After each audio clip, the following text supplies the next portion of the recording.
Good morning everybody and welcome back to a brand new video. Now normally once a year I like to head back into free-to-play to have a look at how hard it is to earn a bond from scratch. And normally while it is challenging, it can be done eventually. So today I'm going to be doing just that. We're going to be starting on a fresh free-to-play account and seeing how long it takes me to earn a bond only in free-to-play worlds using free-to-play moneymakers. Now this year is going to be a lot more challenging because bonds are worth somewhere between 5 and 6 mil, which is way more than any other time I've done this. And as we know, free-to-play moneymakers are not that great, capping out at 100 or 200k per hour, which does mean this could be a two-parter. Anyway, if you do enjoy these types of videos, don't forget to leave the video a like. Always helps me out tremendously, gets my video recommended to other people who could benefit from a video like this. Anyway guys, let's get started. Alright, so here's my account, RSFlip41. I've had this account for a long time. Back in 2018, I was running a flipping farm series, and he was part of that farm, so I decided maybe I should use some of these accounts up. Now all they have is 3 quests done, and at the time that was enough to circumnavigate the buying restrictions. I don't think that's the case anymore. But pretty well they just have Goblin Diplomacy done and one other quest, but for all intents and purposes their stats are pretty well 0. So we're starting off with 0 gold in the bank, 0 gold in our inventory, and the first thing we're going to do as always is just going to be to pick up some ashes off the ground. Super easy, and we just need a little bit of money to get started with our very first method. Now at low levels, a really easy way to make a bit of starting cash is just to chop regular logs. They're still worth a decent amount. And of course you can do this right at the Grand Exchange, so we can do this all the way to level 15 here. We're going to stay here all the way to level 15, upgrading the axes as necessary. So we just needed to chop one more tree down, and there we go. That's level 15 woodcutting, which means we can now chop oak trees, which are going to be a very decent moneymaker in the early levels. I think even in free-to-play, chopping oak trees is almost around 100k per hour, which is really good considering it is dead easy. So I managed to save up around 54 logs, which we're going to sell off here, and that will hopefully be enough to afford a mithril axe as well as a adamant axe. So the next location we're going to head to is Draenor. So right east of the Draenor Bank, there's a really close oak tree to cut down, and we've already chopped it all the way to 21 woodcutting. So at this point we can switch over to our mithril axe. Now, there are 2 oak trees very close to the bank, and I would recommend this spot if it's not too busy because I think it is the best in free-to-play. There's level 31 woodcutting already. We can now upgrade to our adamant axe. I think at this rate we'll do it all the way to 41, at which point we can sell off our oak logs, maybe afford a rune axe, or maybe even move on to something else. Okay, so there it is guys, 41 woodcutting. That really did not take that long at all. And even though this is a free-to-play training method, it's still quite efficient as it is very similar to what you'd be doing in membership anyway. So while we're in Draenor, we're going to buy a very helpful item, that being the Chronicle and a few teleport cards. That is one of the very few teleports you can get in free-to-play without magic. It's very cheap and it will teleport you to the Champions Guild, which is very close to Varrock. So I just went ahead and did Romeo and Juliet because I think there are actually some trade restrictions on my account still. I tried to sell off the oak logs, but actually no luck. Look what happens when you try to sell oak logs. There's a big red message saying your account will be restricted from trading certain items until you have 10 quest points, a skill total of 100, and have spent 20 hours in the game world. That kind of sucks. It doesn't look like I'll be able to sell these logs until I've been here for 20 hours, which is undoubtedly going to happen, but I won't be able to get the money for a little while. Well, we're kind of back to the drawing boards here. While I am going to get that money eventually, not having, well, what was going to look like nearly 100k right now is kind of a bit of a bummer, so we have to be a little bit creative here to make a bit of starting cash, as we can't sell the oak logs yet. Now, what we're actually going to be doing is using our initial 500 or 600 GP to actually buy fishing nets. Now, essentially what we're doing here is we're going over to the fishing shop in Port Sarim. We're going to be buying small fishing nets here for like 1 or 2 GP and selling them on the Grand Exchange for a giant markup. Fishing nets right now are actually going for 500 GP to 1,000 each, so I'm going to try to take advantage of that. One thing you always want to be on the lookout for are items that members will use but are accessible in free-to-play. Something like the small fishing net is used by thousands of people every day, and sometimes the supply is just not quite there. So if you do notice a disparity like that, you can swoop in and buy the items in free-to-play and make a fairly decent chunk of change. Now we did run out of money very quickly, so we're going to go claim our 10,000 GP from the Stronghold of Security. We can only do this once, but as we have literally no money left, we kind of need to do it now. Now with this 10,000 GP, I'm going to go ahead and train a little bit of magic. Now, magic is just really an integral skill for money making in both free-to-play and members. Now, what we've done is we've bought a Staff of Fire, a bunch of different runes to cast all the way up to Fire Strike, and what we're actually going to be doing is killing imps. Killing imps is actually a profitable way to train your magic in free-to-play because they drop all the different beads, which are worth somewhere between 500 GP and 1,000 each, as well as mind talismans, which are worth 3,000 or 4,000 each. There we go, guys, we're already up to 13 magic. Fire Strike is way more cost efficient as well, so we can now start to actually one-shot the imps sometimes. So we're going to be making a lot more money per hour, using less runes, and getting more XP per hour. For now, I think I'm probably just going to go to 25 magic just to get the teleport spell, but later on we may get an even higher magic level. So we started with only 10,000 GP, we invested that all into runes, and after selling everything off, we're now up to 32,000, so pretty good. Obviously, we're not going to do that all the way to a bond because the money per hour isn't that great, but I mean, profitable magic training is pretty good in free-to-play. Now, one thing we always want to be doing in free-to-play is making sure our offer slots are working for us, making sure they're doing something. You only get 3 of them, so you want to make sure you're taking advantage of all of them at all times. So earlier, we bought fishing nets right from the fishing store to sell in the Grand Exchange. This time, we're actually going to be buying amulet molds. Now, I wasn't sure if we had missed our window, but luckily, eventually, the small fishing nets did sell off for 1,000 each. That is so helpful. We had no money to our name at that point, so having 170,000 GP, while not a lot, is incredibly helpful.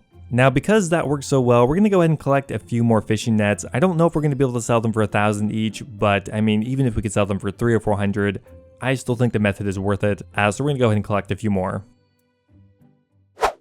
Now, I never actually showed my method to collect the fishing nets. There's actually this deposit box on the dock in Port Sarim, way closer than the Draenor or Falador Bank. Highly recommend using that deposit box if you're collecting fishing nets or anything else from Port Sarim for that matter. I'm not really sure how many fishing nets you could collect per hour, but I don't think this took more than 20 or 30 minutes to collect nearly 500 of them.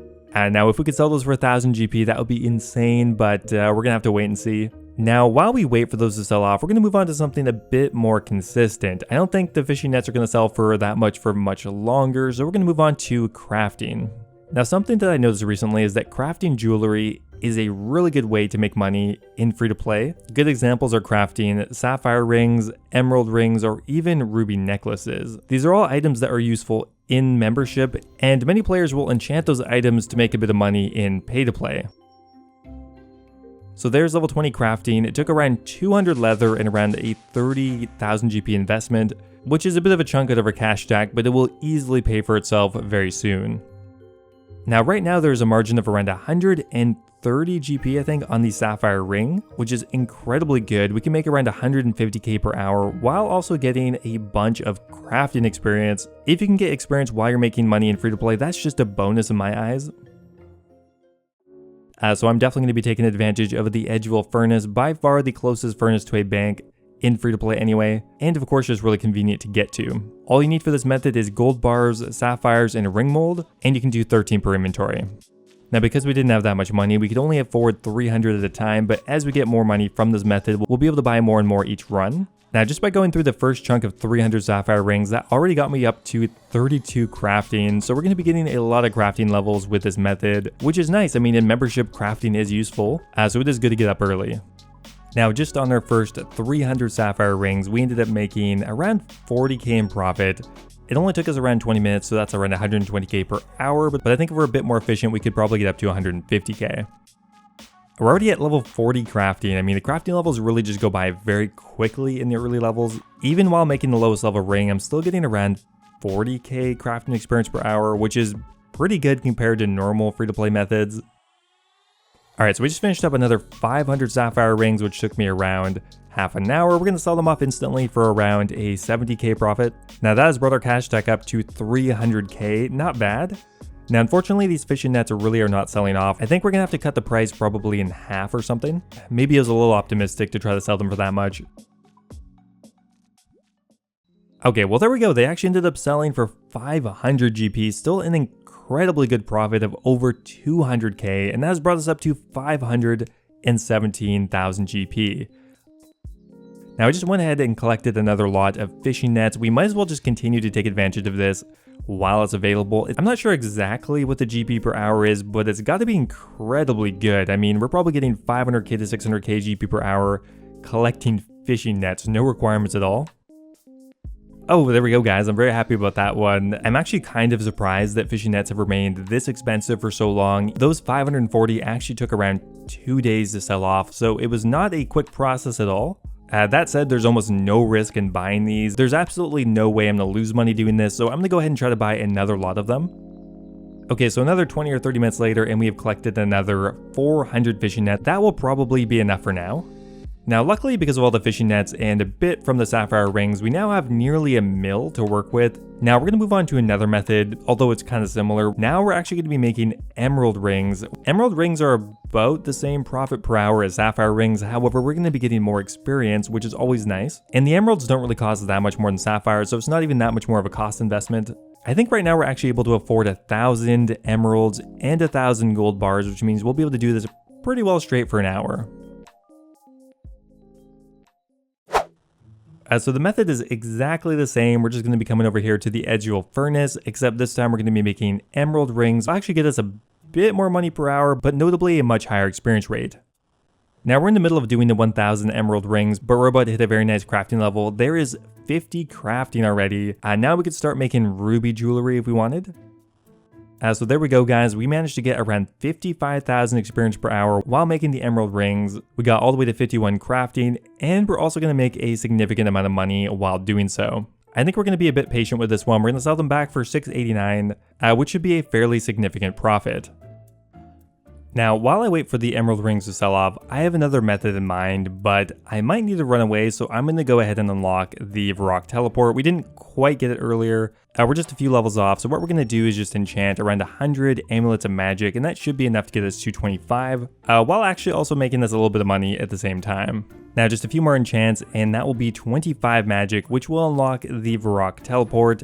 Now, the reason we need the Varrock teleport is because we're going into the wilderness and we might need it. Now, our emerald rings did eventually sell off, and we ended up making around 170k in profit, so incredibly good, and that has brought us up to 940k cash. Now, what we're going to be doing is collecting team capes. It's a really interesting method, and there's quite a few different varieties to it. Now, team capes are often used by clans when they are wilderness PKing, and sometimes a bunch of clan members are trying to buy out the exact same team cape at the exact same time, which means occasionally, sometimes random team capes can be worth up to 2,000 or 3,000 GP each. Now, the cape I'm going to be going for right now is going to be the Team Cape 37. Now, there is a reason I'm going for this cape in particular. One, right now it's worth around 1,000 GP each, which is really good. Two, it is in a static location, meaning that the NPC that sells it does not wander around the wilderness. Some of them do, which makes them really hard to track down consistently. And third is that we can run here right from the Ferox Enclave and just run back and forth, and we don't really need to teleport that much. So we're running up here into the Wilderness Bandit camp. There is a chance I might get one shot, so we ended up bringing some wines with me. I'm not really sure how dangerous it is here, but actually that went very smoothly, so we can just go ahead and buy the Team Cape 37 from the shop up here. They cost 50 coins each, but we're going to be reselling them for around 1,000, so quite a good trade deal, to be honest. Fairly well, so essentially we just have to run back to the Ferox Enclave, bank, and just repeat. Okay, so well, we've been collecting capes for a little while now. We've already collected 270 of them. The Ferox Enclave has made this really easy. Previous to this, you'd have to run from Varrock or Valador or something, but having a bank in the wilderness in free-to-play has been kind of a game changer for Team Cape collecting.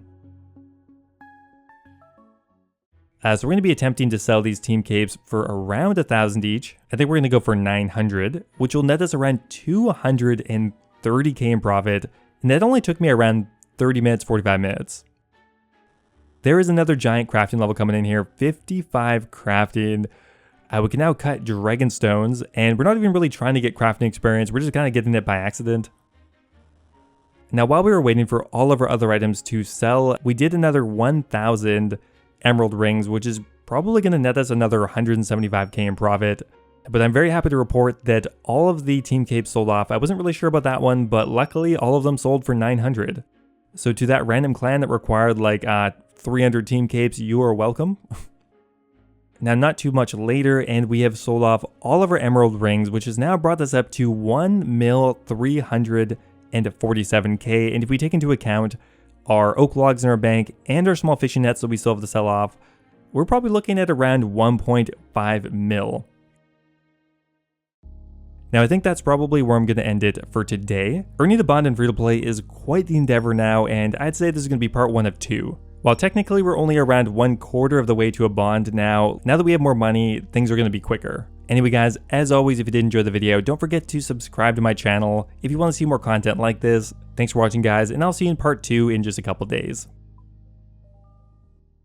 Now before I go here, as always, I want to give a big shout out to all of my members over on YouTube.